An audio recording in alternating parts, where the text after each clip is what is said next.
જય માતાજી, સ્વાગત છે આપ સૌનું.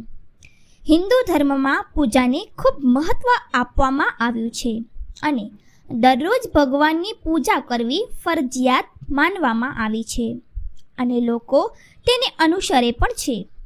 પરંતુ ઘણી વખતે જોવામાં આવ્યું છે કે કેટલાક લોકો હંમેશા ફરિયાદ કરે છે કે તેઓ પૂજા કરે છે, પરંતુ તેમને પૂજાનું પરિણામ મળતું નથી. તેઓ દિવસ રાત ભગવાનના નામનો જપ કરે છે, પરંતુ ભગવાન તેમની પ્રાર્થના સાંભળતા નથી. આના ઘણા કારણો હોઈ શકે છે, પરંતુ એક મોટું કારણ ભગવાનની પૂજા છે. તો ચાલો જાણીએ, ઘરમાં પૂજા કરતી વખતે કઈ કઈ બાબતોનું ધ્યાન રાખવું જોઈએ. 1. સૂર્યદેવ, શ્રી ગણેશ, મા દુર્ગા, ભગવાન શિવ અને ભગવાન વિષ્ણુને પંચદેવ કહેવામાં આવે છે. તમામ કાર્યોમાં તેમની પૂજા ફરજિયાતપણે કરવી જોઈએ. દરરોજ પૂજા કરતી વખતે આ 5 દેવોનું ધ્યાન કરવું જોઈએ. તેનાથી દેવી લક્ષ્મી તરફથી આશીર્વાદ અને સમૃદ્ધિ પ્રાપ્ત થાય છે. 2. ભગવાનની મૂર્તિને સ્નાન કરતી વખતે ફક્ત તમારી આંગળીઓનો ઉપયોગ કરો. ભગવાનને સ્નાન કરાવતી વખતે અંગૂઠાને ક્યારે અડવો નહીં, ઉપયોગ ન કરવો જોઈએ. આ કરવાથી ભગવાન નારાજ થાય છે અને ઘરમાં મુશ્કેલીઓ આવે છે. પૂજા દરમિયાન સોપારી પણ રાખવી જોઈએ. ધ્યાન રાખો કે સોપારીની સાથે એલચી, લવિંગ, ગુલકંદ વગેરે પણ અર્પણ કરવા જોઈએ. 4. શ્રીમદ ભાગવત ગીતામાં કહેવાયું છે કે પૂજા કરતી વખતે ક્યારે એક હાથે વંદન ન કરવું જોઈએ. આમ કરવાથી વ્યક્તિના તમામ ગુણોનો નાશ થાય છે. હંમેશા શુભેચ્છાઓ ડાબા હાથેથી કોઈ વસ્તુ કે દાન પણ ન આપવી જોઈએ. આ માટે હંમેશા તમારે જમણા હાથનો ઉપયોગ કરવો જોઈએ. 5. ભગવાન વિષ્ણુને પ્રસન્ન કરવા માટે પીળા રંગનું રેશમી વસ્ત્ર અર્પણ કરવું જોઈએ. માતા દુર્ગા, સૂર્ય ભગવાન અને ભગવાન ગણેશ, ભગવાન શિવને પ્રસન્ન કરવા માટે લાલ રંગ, ખુશ કરવા માટે સફેદ કપડાં પહેરવા જોઈએ. 6. દેવી દેવતાઓને હાર, ફૂલ, પાંદડા વગેરે અર્પણ કરતા પહેલાં એકવાર સ્વચ્છ પાણીથી હાથ ધોવા જોઈએ. 7.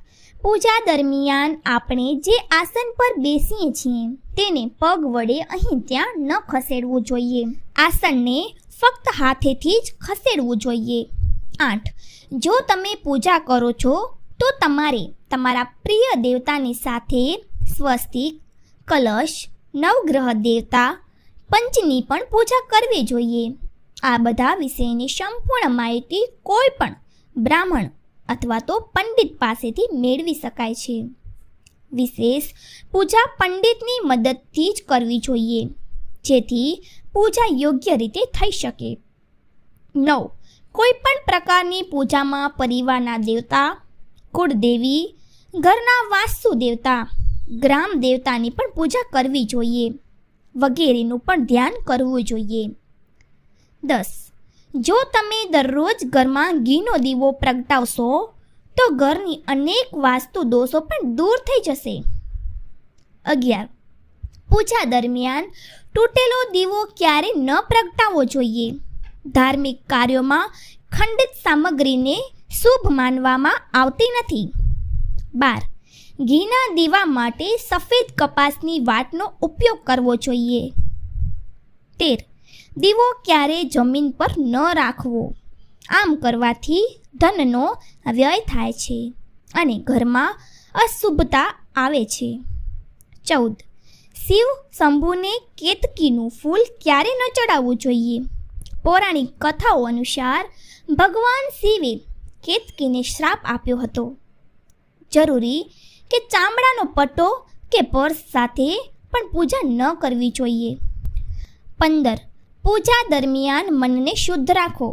ક્યારે પૂજા કરતી વખતે મનને દૂષિત ન કરો. પૂજા દરમિયાન મનમાં ખરાબ વિચારો રાખવાથી પૂજાનું ફળ નથી મળતું. 16. ભગવાન શિવને હળદર ન ચડાવો અને ચપ્પલ પહેરીને કોઈ પણ મંદિરમાં ન જાઓ. 17. ગંદા કપડાં પહેરીને પૂજામાં ન બેસવું. ક્યારે પણ ગંદા કપડાં પહેરીને પૂજા ન કરવી જોઈએ. માન્યતાઓ અનુસાર આમ કરવાથી ઘરમાં ગરીબી આવે છે. 18. રવિવારે તુલસીના પાન તોડવાનું ટાળો. માન્યતાઓ અનુસાર રવિવારે તુલસીના પાન તોડવાથી ભગવાન વિષ્ણુ નારાજ થાય છે. 19. તાંબાના નાના વાસણમાં પાણીની પૂજા કરો. દરરોજ આ વાસણમાં પાણી બદલવું જોઈએ. 20. પૂજા કરતી વખતે ખાસ ધ્યાન રાખવું જોઈએ કે પૂજાની વચ્ચે દીવો ઓલવવો ન જોઈએ. આવું થાય છે ત્યારે પૂજાનું સંપૂર્ણ પરિણામ પ્રાપ્ત થતું નથી. 21. આસન પર બેસીને હંમેશા પૂજા કરો, નહીં તો તેનાથી કોઈ પરિણામ મળતું નથી. તમારે તમારી રાશિ પ્રમાણે આસનનો રંગ પસંદ કરવો જોઈએ. 22. તમે કોઈ પૂજા કરવા જઈ રહ્યા છો તે પ્રમાણે આસન પસંદ કરો.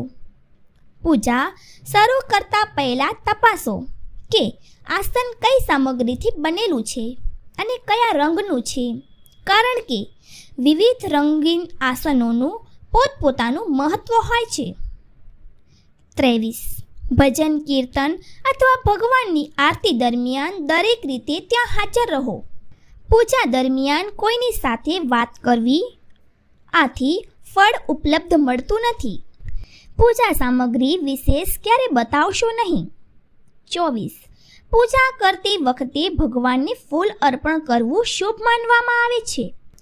કેટલાક ફૂલો ખાસ કરીને દેવી દેવતાઓને પ્રિય હોય છે અને ફૂલ ચઢાવતી વખતે આ વાતનું ધ્યાન રાખવું જોઈએ. 25. જો શક્ય હોય તો પૂજા સમયે શુદ્ધ દેશી ઘીનો ઉપયોગ કરો. ગાયના ઘીનો ઉપયોગ કરો અને અર્પણ માટે અગ્નિમાં ગાયના છાણના ઉપલા મૂકો. તો આવી જ રીતે વધુ વિડીયો મેળવવા માટે વિડીયોને લાઈક કરી દેજો, ચેનલને સબસ્ક્રાઈબ કરી દેજો, વિડીયોને તમારા મિત્રો અને પરિવાર સાથે શેર કરો. કોમેન્ટમાં જય માતાજી જરૂરથી લખજો. વિડીયો જોવા બદલ તમારો ખૂબ ખૂબ આભાર.